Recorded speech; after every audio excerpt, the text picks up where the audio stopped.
Hola, hay obras que por su carácter híbrido son a veces inclasificables.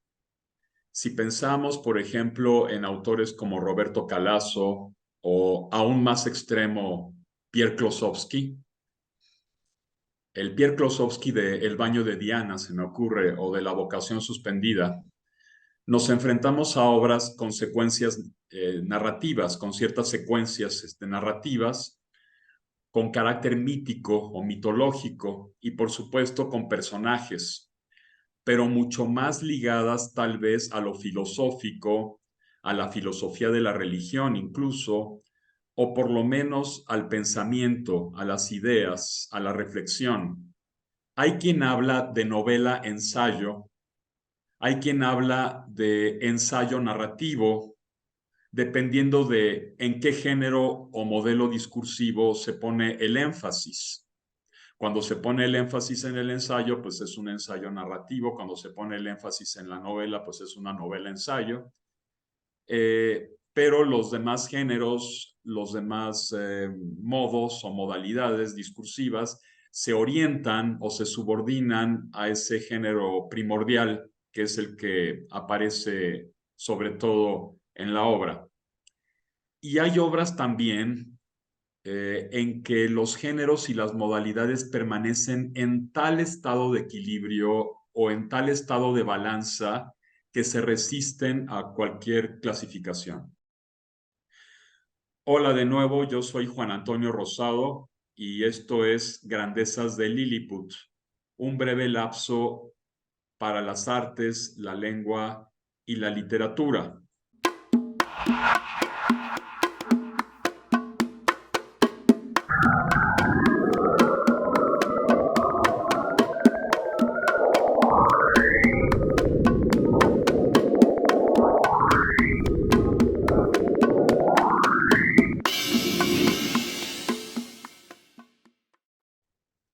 El joven escritor León Béjar, quien ahora se encuentra en Madrid, profundizando aún más en sus estudios de guionismo que ya había iniciado en una universidad estadounidense, publicó hace un tiempo un libro que tuve el agrado de presentar. Voy a mostrar la portada de este libro para que la vean. Son dos obras, la primera se titula Majestic y la segunda se titula Yo el que ve. Es un libro muy recomendable, muy bien editado. Y justamente ahora tenemos a León con nosotros para que nos hable de Yo el que ve. Esperamos que en otra ocasión nos hable profundamente de Majestic. Él publicó este libro que se puede conseguir en internet. Antes de hablar de Yo el que ve, León, ¿cómo andan las cosas por allá en la hermosa ciudad de Madrid? ¿Todo bien? Hola Juan Antonio, ¿qué tal? Gusto en saludarte, gusto en saludar a todos los que nos estén oyendo. Muchas gracias por la más que amable introducción y por todo lo que dices. Sí, la circunstancia es complicadísima, creo que es a nivel mundial, creo que toda la comunidad europea está un poco sacudida por los sucesos en Medio Oriente, de los cuales no me gustaría profundizar demasiado porque es un poco complejo y verdaderamente lo que más impresiona es cómo intelectuales de primera línea están defendiendo verdaderamente lo indefendible. Y no, por eso no me gustaría tanto profundizar, pero pues sí, en efecto se sacudió el mundo y es duro. Creo que hay una reducción al absurdo, una falacia de reducción al absurdo y de falso dilema y un montón de cosas ahí circulando. Yo les recomendaría a todo el auditorio que vieran las conferencias de Irving Gattel en Enlace Judío. Están buenísimas. Verdaderamente él está explicando conceptos desde orígenes del comunismo, orígenes de los asentamientos judíos, vale, todo un mundo de ideas que él sí maneja mucho mejor y que tiene mucha experiencia, pero se siente la violencia mediática fuerte, ¿no? Eso sin duda. Entonces, les recomiendo muchísimo que vean las conferencias con Irving Gattel y Mark Achar. están todas en enlace judío, se consiguen en internet y no es una cosa solo para judíos, eso es importante decirlo. Para todos los que quieran entender el fenómeno un poquito más allá de lo simple, ¿no? Y con eso me gustaría un poco despedirme del tema, aunque ya hablando de esto de la reducción al absurdo, y en Joel Quebe existe, ¿no? Toda una crítica de lo que hace esa reducción al absurdo, de lo que es reducir una multiplicidad de verdades en una sola y decir todo lo que no me cabe en esta verdad, todo lo que no me cabe en esta visión del mundo, en esta visión teológica, filosófica, epistemológica, no sirve, es simplemente Y demonizable. justamente te iba a hacer esa pregunta. Tú estás muy ligado al judaísmo por razones familiares. Ujú. Joel Quebe está muy cercana al ensayo, sin renunciar al carácter narrativo. ¿La consideras como una obra hasta cierto punto blasfema o irónica? Lo pregunto porque en esta obra el lector se enfrenta a un místico o pseudomístico o maníaco, si quieres, como quieras llamarle, que sincretiza creencias diversas y sobre todo cuestiona la concepción de un Dios que ha hecho que sus criaturas produzcan gran variedad de locuras colectivas a partir de su concepción unitaria. Esto no es propio del judaísmo, en realidad empieza en Egipto con Akenatón, Ujú. porque por ejemplo en el hinduismo pues son millones de dioses, pero todos son uno solo, ¿verdad? Eh, todos son un solo Dios, pero se aceptan la multiplicidad de cultos, la multiplicidad de sectas, la multiplicidad de percepciones de la realidad, la multiplicidad de visiones del mundo distintas, el ramaísmo, el krishnaísmo, etcétera, etcétera. Incluso el culto a Shakti, que es la mujer o el absoluto femenino. Digamos, el hinduismo es como un árbol, el judaísmo sería como un edificio, Sí, el sí, sí, cristianismo también es como un edificio, a pesar de sus múltiples santos y vírgenes. El Islam son edificios, digamos, las religiones, las tres religiones semíticas que provienen del Antiguo Testamento, judaísmo, cristianismo e islam, son como edificios.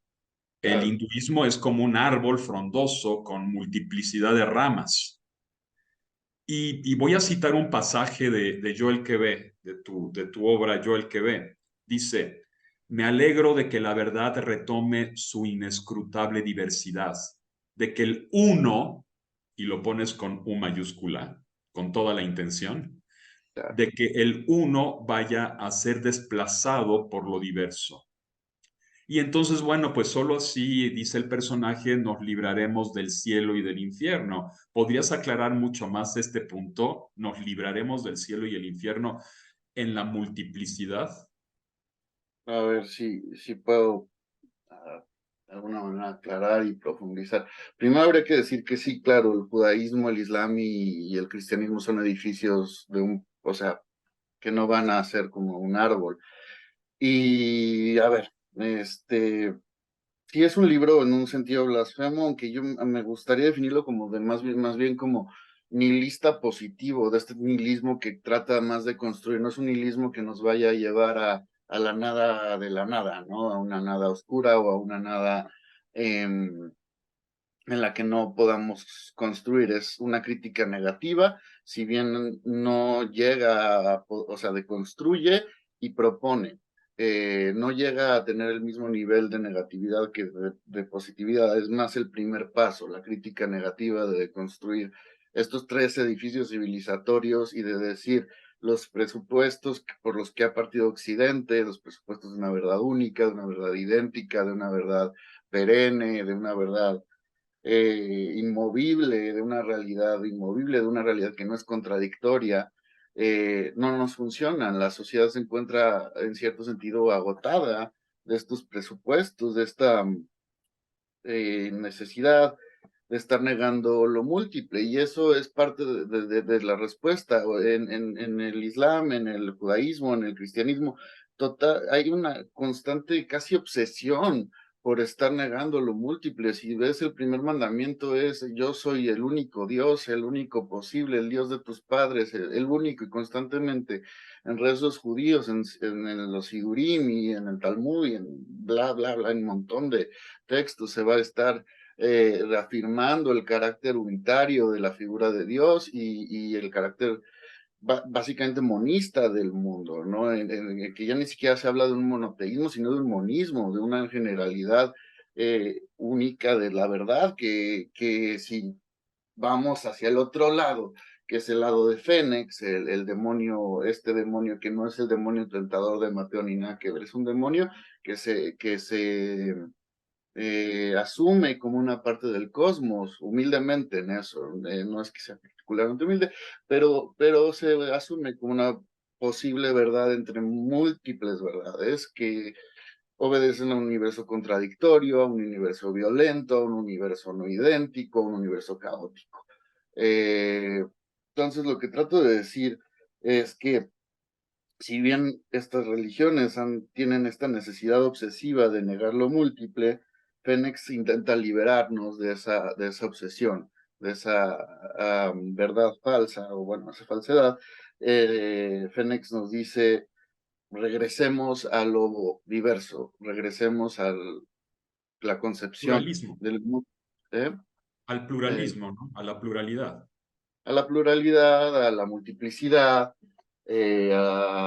a negar el primer mandamiento y incluso el rezo, el más conocido, el juez Shema Israel dice: yo soy Dios, tu único Dios, el único Dios, y ese es de veras obsesivo en un sentido, o sea, es increíblemente repetitivo, el único posible, el bla, bla, bla, bla, bla, ¿no? Entonces, es decir, realmente esta repetición obsesiva de lo único no nos está llevando ni a la verdad, ni al entendimiento, ni nada, nos está colapsando y nos está llevando a lo que decías del cielo y el infierno, pues a dos posibilidades bastante ridículas y monoteístas del fin de la vida, cuando podríamos pues inventarnos un montón de cosmogonías más, ¿no?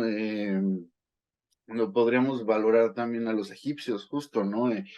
Su concepción de después de la vida era todo este juicio que se le hacía al alma y en el que intervenían varios dioses, en el que intervenía el sol y la luna, vamos, o sea, que era como mucho más rica también en literatura y mitología. Eh, entonces, creo que lo que está diciendo Fénix y que es muy importante resaltar, este no es el demonio satánico que el cristianismo nos ha vendido y recontravendido. Este es un Dios limitado. ¿Y consideras tu concepción un poco ligada a los gnósticos? Hubo algunos gnósticos que identificaban al Jehová bíblico con el demiurgo malvado que creó el Ándale, mundo. Es decir, ellos decían que el mundo está lleno de mal, que hay mucho mal en el mundo y que por lo tanto no pudo haber sido creado por un Dios bueno, sino claro. que tuvo que haber sido creado por un Dios malvado, por un demiurgo malvado que tomó el lugar del verdaderamente bueno. Este rollo de lo bueno y lo malo, además, fue una creación de Zaratustra, porque Claro, y antes, yo creo que se encuentra en esas coordenadas, sin duda sí, alguna. De hecho, creo que el prologuista Víctor Iván Gutiérrez, a quien saludamos desde acá, creo que vale la pena saludarlo, hizo un gran prólogo y sin duda él dice eso, ¿no? Que se encuentra en las coordenadas del Zaratustra de Nietzsche, y en parte sí. No es que particularmente sea nietzscheana la novela en un sentido y en otro no tanto, sí, pero claro que es el no, no me demiurgo malvado. refería al Zaratustra de Nietzsche. Básicamente me refería al Zaratustra real, al Ah, auténtico, claro. que fue el que inventó el bien y el mal. Y lo dice Nietzsche en un momento dado. Nietzsche dice, es que yo le puse Zaratustra a mi personaje, en Así habló Zaratustra, le puse así, pues porque Zaratustra fue el inventor del bien y del mal. Él fue el que inventó el bien y el mal. Zoroastro. En el Antiguo Testamento, en la Torá judía, pues Dios no es exactamente bueno, que digamos. O sea, también manda plagas a los egipcios, también castiga hasta la séptima generación. No sé, tiene Sí, su es pueblo bastante cruel, elegido. o En sea, cambio, Zaratustra inventa y divide el Dios bueno del Dios malo, inventa el bien y el mal, digamos. Esa fue una creación de Zaratustra. Y después el maniqueísmo lo retoma, y después lo retoma el cristianismo, y después lo retoman muchas otras concepciones. Pero, por ejemplo, en las religiones paganas, pues cada dios era bueno y malo simultáneamente, al mismo tiempo, ¿verdad? No había esa división tajante entre la noche y el día, las tinieblas y la luz, no sé. Sí, sí, sí. Sí, más o menos no entiendo. Sí, por eso creo que la obra varias veces repite una categoría que medio me inventé y medio me agarré de la filosofía, que es la unicidad. Y habría que decir, no es lo mismo que unidad. La unidad, como dices, admite ciertos contrarios, admite ciertos contrapuestos. Eh, Mientras que la unicidad es per se la negación de la multiplicidad, la negación de toda posible multiplicidad. Entonces, si decimos este Dios único, este Jehová, que es esta figura de lo único, del único, que Fénix está constantemente, vamos, atacando, diciendo es falso, es un usurpador, nos usurpó a todos los dioses con una sola narrativa, y bajo esa narrativa descalificó todas las posibles verdades con B minúscula. Esa es un poco la cosa, ¿no? O sea, el absoluto se traga desde el maniqueísmo a todo lo diverso, a todo lo que podría ser como una explicación verídica, pero verídica con B chica, y no con B grande, o sea, no es la verdad, porque eso es lo más peligroso y creo que es donde está la denuncia más fuerte de la novela. Esa la verdad ha sido para cristianos, judíos, musulmanes y lo que se te ocurra, decir que solo hay una verdad, pues eso nos lleva a a los proyectos más injustificables del mundo, porque si yo creo y tengo la verdad, pues evidentemente tú estás en lo equivocado. O sea, si hay una verdad, solo es una verdad A, entonces evidentemente B tiene que estar mal, ¿no? Eh, Eso es un poco, ¿Conoces la alegoría de los jainas? Supongo que conoces no, pero cuéntame. la parábola de los jainas. El jainismo fue una religión atea del siglo séptimo, sexto antes de nuestra era. Los jainas dicen que es mucho más antigua, claro, millones de años, ¿no? Todavía se practica por muy poca gente, será un bajísimo porcentaje de jainas. Se practica, pero es mucha gente. Ellos fueron los que inventaron el concepto de ahimsa en sánscrito, que significa la no violencia. Y ellos tenían la famosa parábola de los 6 ciegos que rodean el elefante. Y entonces un ciego toca la pata y dice que el elefante es una columna y defiende esa verdad. Otro ciego toca la oreja y dice que el elefante es un abanico y defiende esa verdad. Otro ciego toca la cola y dice que el elefante es, no sé, una escoba, etcétera. Entonces cada ciego, cada uno de los 6 ciegos toca una parte del elefante y sostiene categóricamente que el elefante es eso, lo que él cree ver. Entonces lo que dicen los jainas es que la verdad no existe. Ellos tenían una filosofía llamada el Anekantavada o Anekantavada, que es la filosofía de los puntos de vista. No existe la verdad, hay verdades en plural. Esto lo decían ya desde el siglo séptimo antes de nuestra era, y yo lo que veo es que hubo paulatinamente a lo largo de los siglos un retroceso de esas ideas, como que hubo una reacción, un retroceso, el ser humano se fue por otros lados, empezó a manipular a sus semejantes con una sola verdad y por medio del miedo también. Sí, sí, bueno, pues ahí habrá que decir el auge del cristianismo, conforme se empieza el siglo octavo a maximizar la creencia cristiana y bueno, con Teodosio y todos estos cuates, que no sé, emperadores romanos que imponen el cristianismo, pues sí, claro, con el miedo de si tú no estás en mi verdad, pues estás mal y si no cabes en mi visión cosmogónica del mundo, entonces estás equivocado y no solo hay que desmentirte, hay que exterminarte. Entonces, eso es un poco el peligro de una verdad, y más cuando lo llevamos digamos, a la expansión así de o eres cristiano o te mato, básicamente. Entonces es dificilísimo desmontar, porque sí hubo un movimiento maniqueísta que duró muchísimo tiempo y que también lo practicaron judíos y que también lo practicaron musulmanes, que realmente lo usan las tres religiones del libro, del único, em, Del en único donde libro, porque, el único libro posible, claro, porque el hinduismo porque y si el hay budismo otro, tienen pues muchísimos libros, ¿verdad? claro. No, me refiero pues, al Pentateuco, ¿no? Ah, Más que nada. Y bueno, ya, claro, el único libro, bueno, no quiero entrar en quién sería el único libro realmente, pero vamos, se entiende que son las tres religiones semíticas. míticas, exactamente. Entonces, ¿qué pasa con Fénix? Que Fénix justo está diciendo, estas tres religiones son concepciones falsas. Esta unidad única, eh, ahí es donde hay como una especie de limitación del lenguaje, y por eso yo uso el término unicidad, no unidad. Sería como la unidad única. No hay, entonces Fénix nos estaría diciendo, no hay una unidad única plena, no hay una unidad única omnipotente, no hay una unidad única verdadera. Es que esto ya está de altura y ya dice, entonces hay varias unidades, entonces hay diversidad. Y la diversidad es el rescate de las verdades, justo como lo decías de los jainas, ¿no? O sea, de que el elefante puede ser cola y trompa. Entonces, o sea, y más bien es cola y trompa.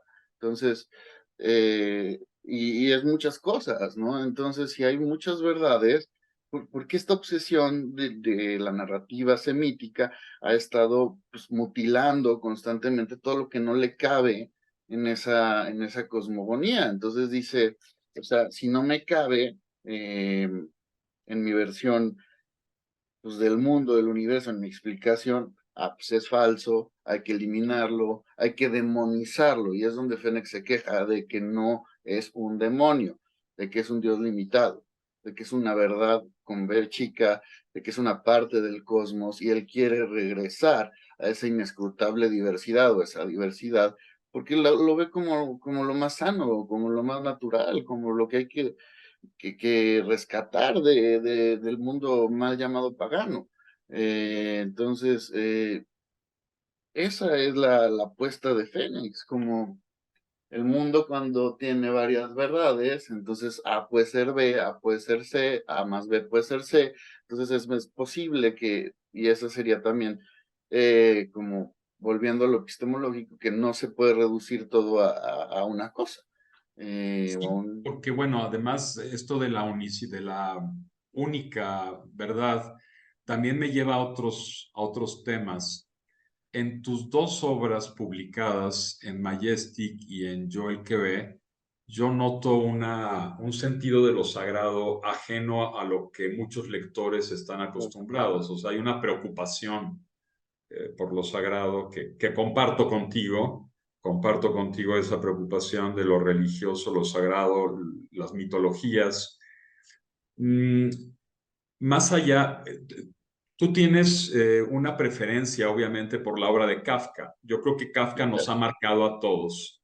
claro, Eh, y en Kafka encontramos justamente esa invisibilidad del poder que controla todo desde un lugar invisible, un poder que no conocemos, un lugar que no vemos y una imposibilidad del ser humano por realizarse, una imposibilidad del ser humano por acceder a ese poder, una imposibilidad por llegar al castillo, una absoluta imposibilidad de saber por qué condenan a Joseph K. en el proceso, una imposibilidad de saber por qué amanecí como convertido en cucaracha, en Gregorio Samsa.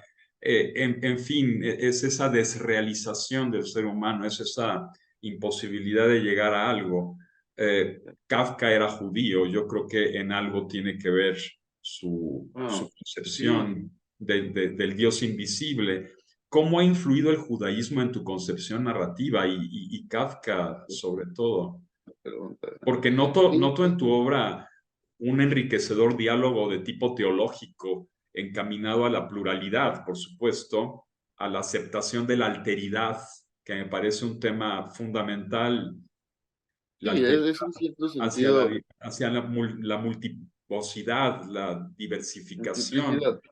Sí, Esas discusiones de repente me recuerdan un poco a esas absurdas discusiones buñuelescas en torno a la única verdad en la película La Vía Láctea de Buñuel, por ejemplo. No sé, es que son un montón de cosas, León, tu obra es muy rica.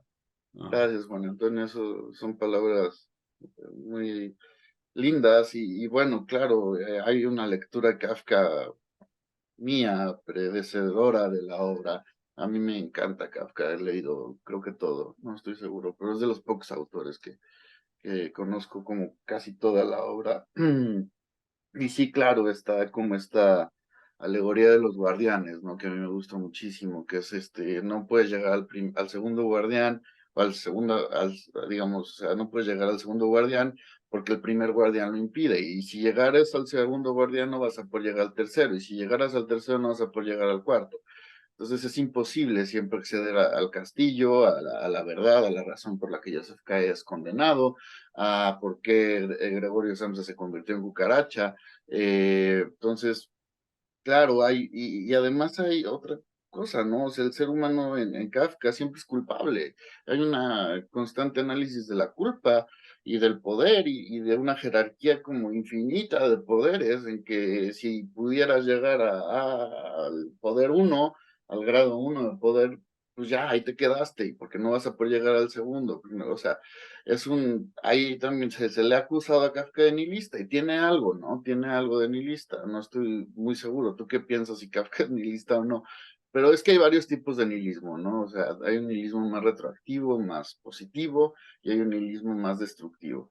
Entonces, yo creo que es un nihilismo muy interesante, el nihilismo kafkiano. O sea, vuelvo a lo mismo, no es una nada de la nada de la nada, sino es una realidad, pues, en cierto sentido cortada y preconcebida a funcionar con una ilogicidad en que nunca podemos acceder a la verdad.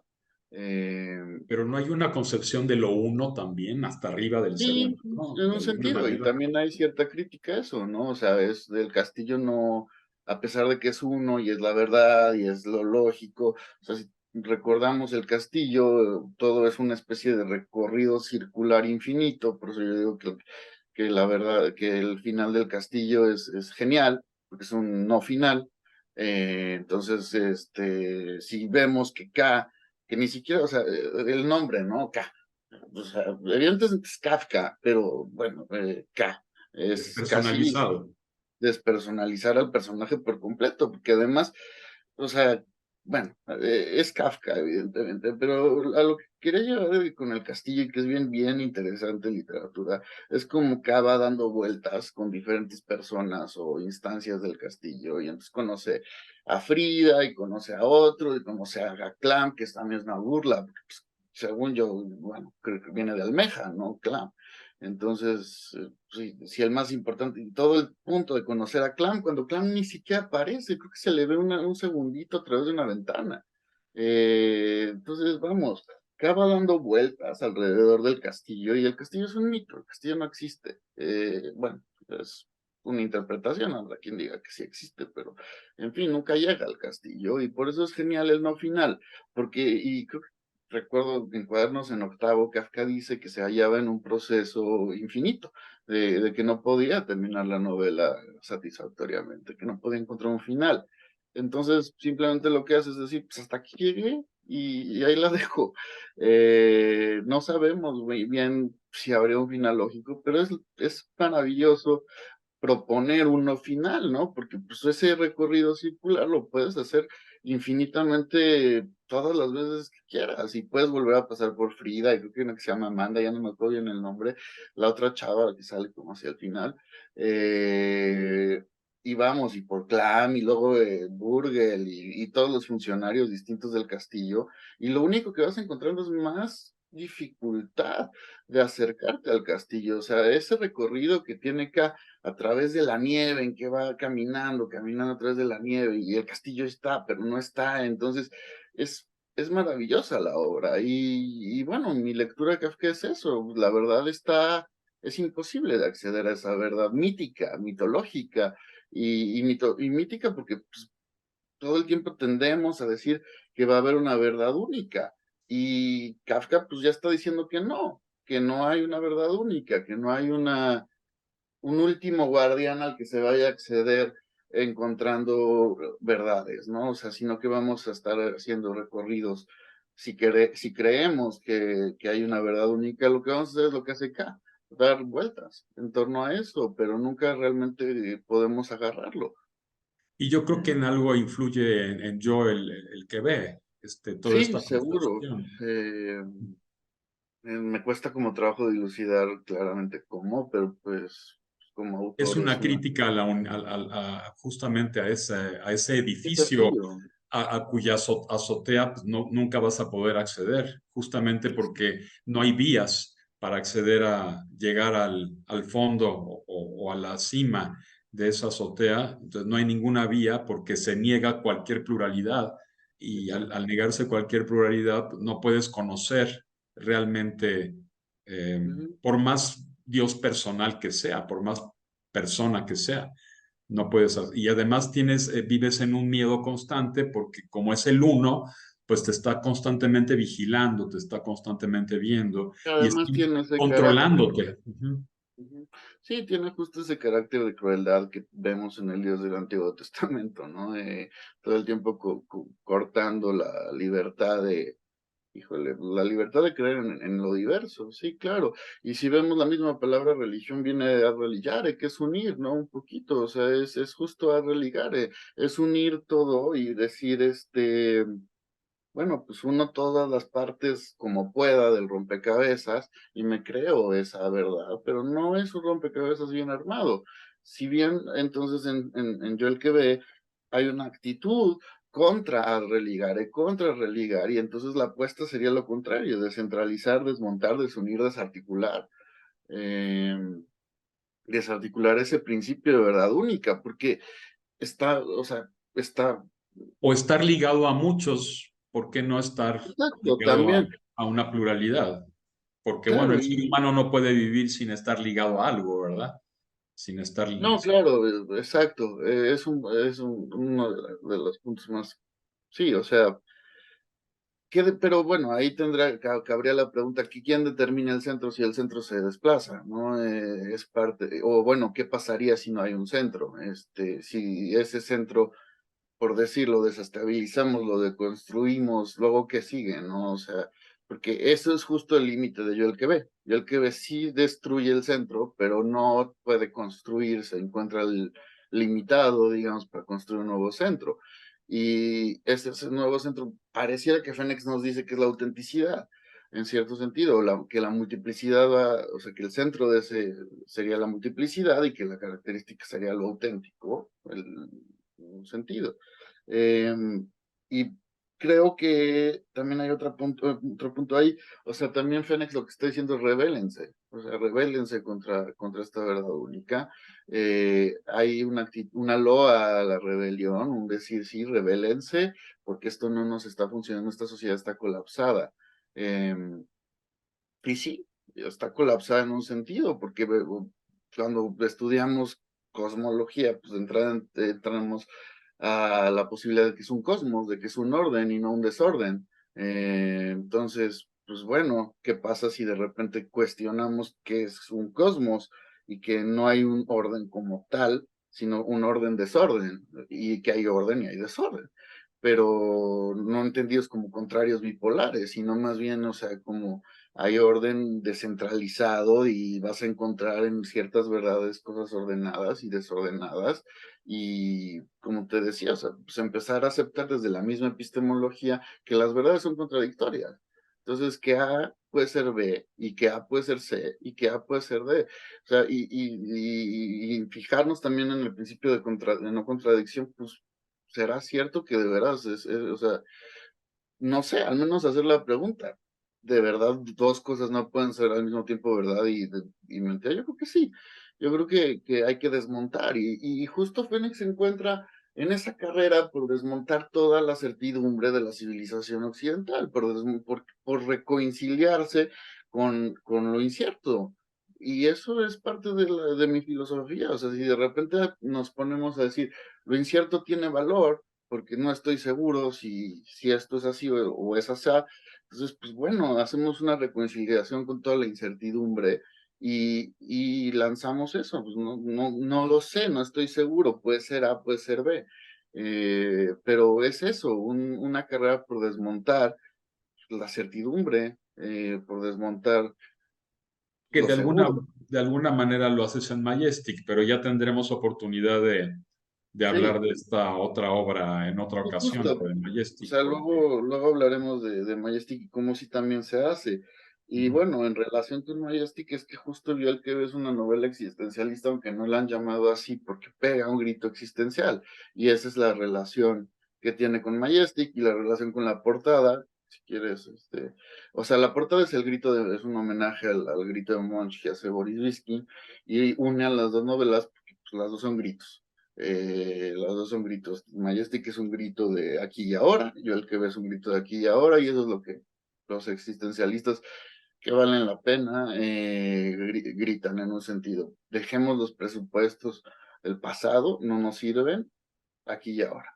Eh, sí, entonces, sí, a mí, y tú crees, un poco como Inés Arredondo y muchos otros autores de la literatura universal, ¿tú crees que el auténtico creador permanece o debe permanecer en la marginalidad y que los pues actos yo creo sociales de la que debería literatura en son esta vagos? Lo condición. digo por el carácter de tus obras, que no es así que digamos popular, digamos, son obras Sería complicado que fueran delicadas, son populares, porque a obras, la gente no le gusta la filosofía profunda, tan fácil como decir eso. Y además no les gustan las respuestas que no son respuestas. O sea, aquí hay, como te decía, una, es como si dijeras que las preguntas bien hechas son más importantes que las respuestas conciliadoras. Y eso a la gente le choca.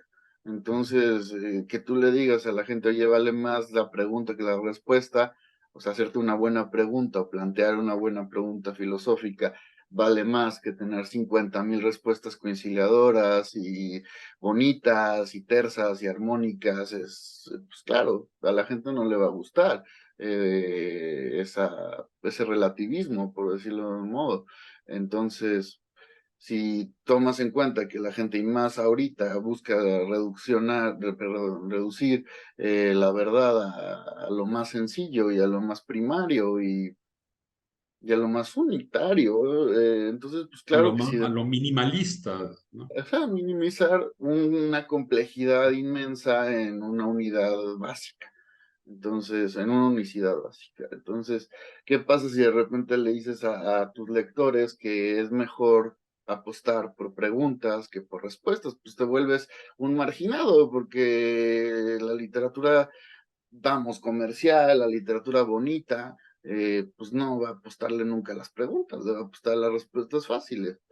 Entonces, pues sí, yo creo que en un sentido es cierto lo que decías de Arredondo y de varios otros autores, vivimos marginados porque no nos gusta esa simplicidad tonta de que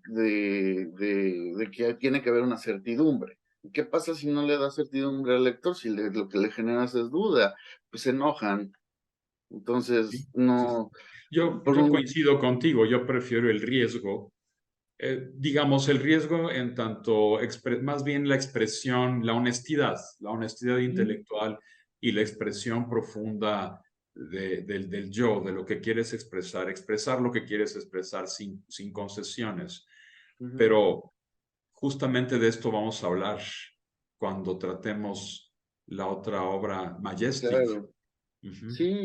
Sí, sí, o sea, es desgraciadamente así. Creo que sí, creo que los buenos escritores viven marginados, más en una sociedad como la que tenemos, donde las obras, pues digamos, más vendidas son pues simplicidades absurdas, ¿no? Ahí tenemos varios ejemplos que no vale ni la pena poner, pero pues las bestsellers normalmente son novelas que quieren ayudar a la gente, no sé, que son de autoayuda y son nauseabundas, son simplistas, son primarias, primitivas incluso, de veras dices, pues bueno, entonces si le pongo filosofía de verdad platillo, pues huyen.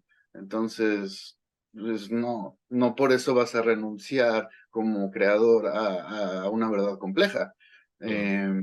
o a verdad, más bien verdades complejas.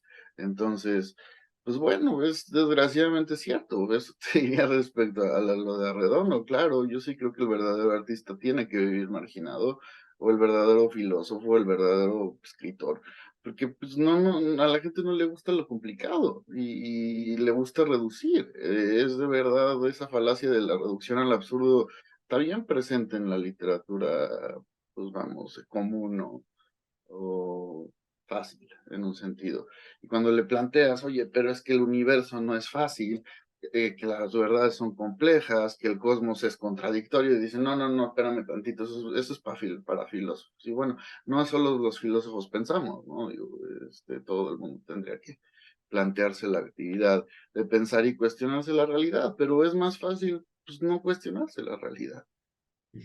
Muy bien, León. Pues no sé si tengas algo que agregar antes de despedirme. Sí, No, pues bueno, reitero mi muchas cosas. Ahora agradecimiento me por, quedo, por- Ujú. perdón, bueno, sí. Pues nada, creo que vimos un montón de cosas. Creo que, o sea, lo que me gustaría decirle a los lectores o futuros lectores o oyentes de esta conferencia es, no sé, y justo y relacionándolo con las circunstancias que estamos viviendo, no se queden con la reducción, no se queden con explicaciones, perdón la palabra, pendejas, no se queden con explicaciones simples, vayan y consulten libros de historia, vayan y consulten libros de filosofía, vayan y cuestionen a Platón, no se lo lean como una conferencia, vayan y cuestionenme a mí, a ti, a todos, o sea, cuestionen. Eso es parte de nuestra actividad como seres humanos, es básica y no podemos simplemente tragarnos una suma teológica y decir, ok, ya entendí el universo. ¿Cómo es que ya entendiste el universo? Por eso George Bataille hace toda una parodia en su Suma A teológica. Ujú. No sé si estas Exacto. tres Sí, libros, la Suma A teológica indica justamente esa pérdida del centro, ¿no? claro, esa pérdida del centro. Y bueno, ya para terminar, pues volver a ese grito existencial, a ese pego de los existencialistas que es tan bueno en algunos existencialistas. Quisiera quitar a Heidegger de ahí, pero luego ya entraremos en eso, no tanto, ya luego lo hablamos tú y yo. Pero, o sea, ¿qué pasa con, no sé, desde Camus, Kierkegaard, todos estos existencialistas que van a decir, espérate, estos presupuestos no nos sirven ya?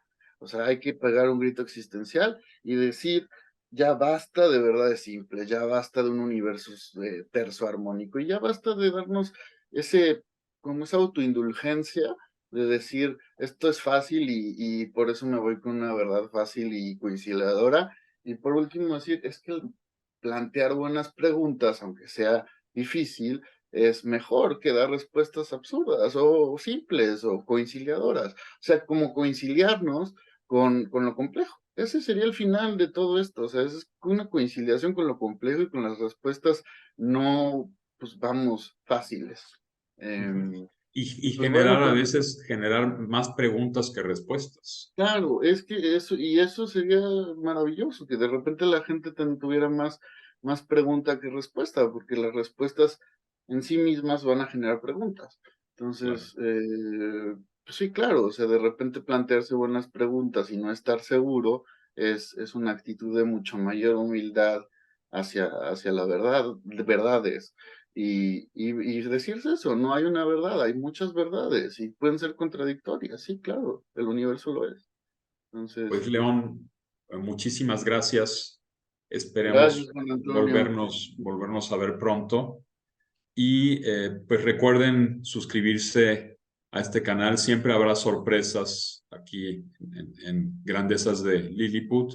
Suscríbanse, opinen sin miedo, pongan todas las opiniones que quieran y exprésense, aunque no cuestionen ninguna verdad, pues por lo menos exprésense y Sí, opinen.